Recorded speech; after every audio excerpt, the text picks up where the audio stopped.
All right, my friends, that's pretty much it. We've set up everything we need to set up for Kubernetes, at least in our development local environment. We're now going to start thinking about how we can take this application and deploy it off to a production environment instead, such as AWS or Google Cloud. Now, before I show you a diagram that's going to walk through the series of steps that we're going to use to deploy this, just one quick last thing. Again, if you're seeing the not secure message up here, totally fine in a development environment.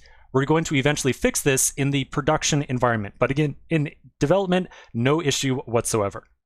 Okay, so let's walk through our deployment steps. So the first thing we're going to do is create a GitHub repository. We're going to create a GitHub repo. We'll also create a Git repo locally on our local machine, and then push all of our code up to GitHub.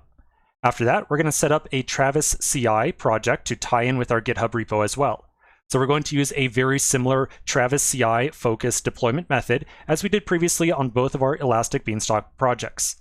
Travis CI is going to be in charge of building our images and pushing them off to Docker Hub. And then after that, we're going to use Travis CI to also deploy our application to a Kubernetes cluster. You can use other CI environments if you choose to. In general, maybe not in this course, I recommend you do use Travis along with me, but in general, you could use other deployment or other CI environments such as Circle CI if you choose to. They work just as well as Travis. Just in this course, I chose to use Travis because in general, it's a very reliable service, which makes it quite appropriate for a course. After that, we're going to set up a Google Cloud project. So again, we're not going to deploy this Kubernetes application to AWS. We're going to be using Google Cloud instead. And I've got a whole slide that I'm going to show you in this video in like 1 or 2 minutes that's going to outline the reasons that we're swapping from AWS over to Google Cloud.